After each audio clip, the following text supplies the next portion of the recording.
অতএব আমরা সবর করব, ধৈর্য ধারণ করব, ভালো দিনগুলো দেখব। প্রিয় নবী সাল্লাল্লাহু আলাইহি সাল্লাম বলেছেন, তুমি তোমার স্ত্রীর কোনো কিছু দেখে যদি রাগান্বিত হও, তুমি তোমার স্বামীর কিছু দেখে যদি মেজাজ গরম হয়, তো মনে রাখবা তার অনেক গুণ আছে যেটা দেখলে তোমার ভালো লাগা কাজ করবে। কারণ একটা মানুষ এমন নাই পৃথিবীতে যার সব গুণ খারাপ, একটা গুণও ভালো নাই। একজন আস্ত ডাকাতও যদি হয়, আস্ত পাপিষ্ট মানুষও যদি হয়, খারাপ মানুষও যদি হয়, তার ভিতরও কোনো না কোনো ভালো গুণ অবশ্যই আছে। তোমার স্ত্রী, তোমার স্বামীর মধ্যে কোনো না কোনো ভালো গুণ আছে, তুমি সেই গুণটা খুঁজে বের করো এবং সেটাকে কল্পনা করো, তাহলে তোমার মধ্যে তৃপ্তি আসবে, সমৃদ্ধি আসবে, ভালো লাগা কাজ করবে। এজন্য ভাইরা, দাম্পত্য জীবনের সুখের মূল মন্ত্র হলো সবর এবং শুকর। সবর এবং আমাদের দেশে সর্বস্তরে, শুধু দাম্পত্য জীবনে না, সব ক্ষেত্রে বেসবরি, ধৈর্যহীনতা, অসহিষ্ণুতা এটা এমন পর্যায়ে চলে গেছে, আপনারা পত্রিকার পাতা খুললেই দেখবেন যে বিয়ে বাড়িতে চিংড়ি মাছ দেওয়া হয়েছে সাইজ একটু ছোট, সেজন্য মারামারি হয়ে শুধু বিয়ে ভাঙছে তা নয়, 2-4 জন মারাও গেছে। শোনেন না আপনারা? মানে তা 4-5 দিন আগে নিউজ দেখলাম যে বিয়ের অনুষ্ঠানে সামান্য একটু কথা কাটাকাটিকে কেন্দ্র করে মেয়ের ভগ্নিপতি না খুব নিয়ারেস্ট একজনকে পিটিয়ে মেরেই ফেলেছে। ভাইরা আমার, এ ধরনের ঘটনা আপনারা শুনেন না? ঘরে ঘরে অসহিষ্ণুতা এবং ধৈর্যহীনতা। আমি একটা কথা প্রায় বলি, আপনারা কি জানেন কিয়ামতের ময়দানে আল্লাহর কাছে বান্দা কোন আমল করলে হিসেব ছাড়া জান্নাতে যাবে? জানেন কেউ? বলতে পারেন কেউ? ভাই, আল্লাহর কাছে হিসেব দিয়ে জান্নাতে যাওয়া কি সহজ কাম না কঠিন কাজ? আরে আল্লাহর কাছে তো অনেক দূরের কথা। আপনি যে প্রতিষ্ঠানে চাকরি করেন তার মালিকের কাছে, উপরস্থ বসের কাছে একেবারে পুঙ্খানুপুঙ্খ করে প্রতিটা পয়সার হিসাব দিয়ে একদম সবকিছুতে পারফেক্টনেস প্রমাণ করা, এটাই তো একটা কঠিন কাজ, দুঃসাধ্য কাজ। সেখানে সারা জীবনের হিসাব আল্লাহর কাছে দিয়ে পাই পাই করে তারপর আপনি জান্নাতে যাবেন, বিষয়টা এত সহজ না। তাহলে হিসেব ছাড়া আল্লাহ তাআলা এমনিতে বলবেন হিসাব টিসাব নাই, তোমাকে এমনি জান্নাতে দিলাম, এটা চান আপনারা? দেখুন কোরআনে কারীম আল্লাহ তাআলা বলছেন, ইন্নামা ইউওয়াফাস সাবিরুনা আজরাহুম বিগাইরি হিসাব। আল্লাহ বিনিময় দেওয়ার ক্ষেত্রে, সওয়াব দেওয়ার ক্ষেত্রে দুনিয়াতে যারা সবরকারী হবে, যারা ধৈর্যশীল হবে, যারা সহিষ্ণু হবে, যারা নিজেকে নিয়ন্ত্রণ করতে পারবে, এই সবরকারীদেরকে আল্লাহ তাআলা হিসেব ছাড়া দিবেন, তাদেরকে সওয়াব দিবেন হিসেব ছাড়া।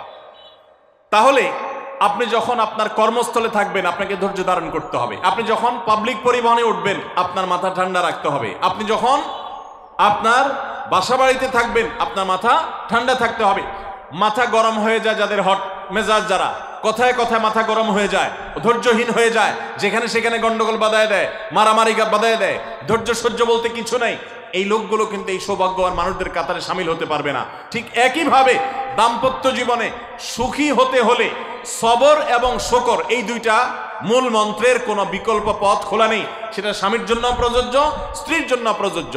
স্বামী হিসাবে আপনি স্ত্রীর অনেক অনিয়মতা দেখতে পাবেন, অনেক কিছু দেখতে পাবেন, আপনার আকাঙ্ক্ষা, আপনার চাহিদা, প্রত্যাশার বিপরীত, আপনাকে সবর করতে হবে। ভাইরা আমার, আমাদের প্রিয় নবী সাল্লাল্লাহু আলাইহি সাল্লামের দাম্পত্য জীবনে কিন্তু টুনটান সমস্যা হয়েছে।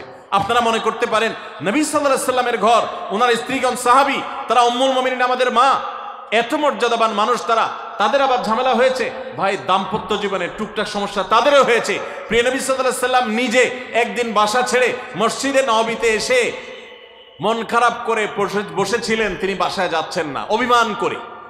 ওমর রাদিয়াল্লাহু তাআলা আনহু বিষয়টা বুঝতে পেরে, তার মেয়ে যেহেতু নবী সাল্লাল্লাহু আলাইহি সাল্লামের স্ত্রী, তিনি সেখানে গিয়ে ভেতরে প্রবেশ করে তার সাথে কথা বলে তথ্য উদ্ঘাটন করে সেটা মিটমাট করার ব্যবস্থা করেছেন। স্বয়ং নবী করিম সাল্লাল্লাহু আলাইহি সাল্লামের জামাতা, ইসলামের চতুর্থ খলিফা আলী রাদিয়াল্লাহু তাআলা আনহু, তার মতে এত মর্যাদাবান মানুষ, তার ঘরে স্ত্রী হিসাবে আছেন কে? মুহাম্মদ সাল্লাল্লাহু আলাইহি সাল্লামের মেয়ে, জান্নাতে নারীদের সর্দার ফাতেমা রাদিয়াল্লাহু তাআলা আনহা। এত বড় মানুষ তারা, স্বামী স্ত্রী দুইজন, দুই দিককার নেতৃত্বে, একজন যুবকদের নেতৃত্ব দিবে, আরেকজন জান্নাতি যুবতীদের, নারীদের নেতৃত্ব দিবে। এত বড় মর্যাদাবান মানুষ, তাদেরও দাম্পত্য জীবনে কিন্তু টুনটান হয়েছে। একবার আলী রাদিয়াল্লাহু তাআলা আনহু এসে মসজিদে টানটান হয়ে শুয়েছিলেন মাটিতে, মনটা খারাপ, ঘরে একটু হালকা ঝামেলা হয়েছে, তো এই জন্য মসজিদে নববীতে এসে মাটিতে শুয়ে আছেন। নবী করিম সাল্লাল্লাহু আলাইহি ওয়াসাল্লাম দেখে বুঝতে পেরেছেন, টের পেয়ে গেছেন যে কিছু একটা হয়েছে বাসায়।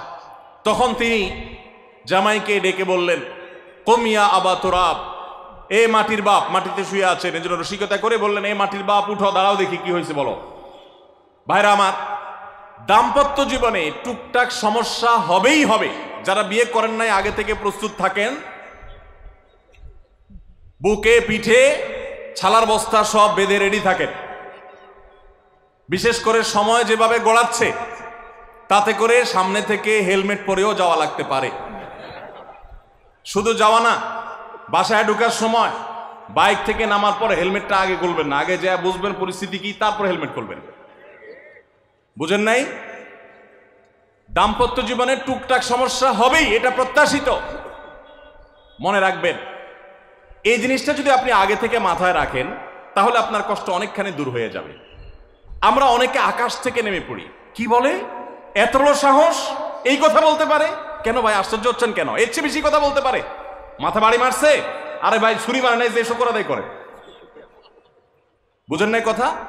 একই কথা বোনদের জন্য প্রযোজ্য। আমার মা বোন যারা শুনছেন তাদেরকেও বলছি, আপনার স্বামীর একটা কথা শুনে আপনি আকাশ থেকে নেমে পড়ছেন, আকাশ ভেঙে পড়ছে মাথার উপরে, কি এটা বললো সে, আপনি ডিপ্রেসড হয়ে যাচ্ছেন। আরে বোন, ডিপ্রেসড হচ্ছেন কেন?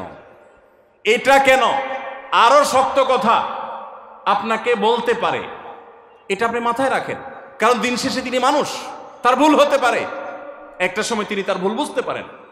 দাম্পত্য জীবনে যদি স্বামী স্ত্রী উভয়ে যদি ধৈর্যশীল না হয়, সবরকারী না হয়, হুটহাট রিয়াকশন করে ফেলে, কখনো দাম্পত্য জীবনে সুখী হওয়া সম্ভব নয়। মনে রাখতে হবে, একসাথে থাকতে গেলে, দুইটা পাতিল একসাথে থাকতে গেলে টুনটান লাগে না, বাধে হয় না? দাম্পত্য জীবনে সুখ শান্তির জন্য সবর এবং শকর। শকর হলো যে যা পেয়েছি আলহামদুলিল্লাহ, এর চাইতে যদি খারাপ কিছু হতো, এর চাইতে যদি মন্দ কিছু হতো। অনেক বোনরা আমাদের কাছে আসেন, আমরা তাদেরকে বলি, দেখুন আপনার স্বামীটা হয়তো অমানুষ, সে আপনাকে গালিগালাজ করে কিন্তু চরিত্রহীন না। অনেকের স্বামীটা খুব ভদ্র কিন্তু চরিত্রহীন, ব্যবহার ভালো করে চরিত্রহীন, তাদের কষ্ট আপনার চাইতে কম না। অনেকের স্বামী খুব ভদ্র কিন্তু বেকার, 2 পয়সা কামাই করতে পারে না, সারাদিন ঘরে বসে বসে খায় আর শ্বশুরবাড়ি থেকে যৌতুক এনে না খায়, নিশ্চয় আপনি তার চাইতে ভালো আছেন। মানুষ এভাবে যখন ভালো দিকগুলো চিন্তা করবে তখন তার ভিতরে শকর আসবে। তাহলে দাম্পত্য জীবনে সুখ শান্তির জন্য তৃতীয় করণীয় হলো সবর এবং শকরের চর্চা করা। আল্লাহ আমাদের সবাইকে তৌফিক দান।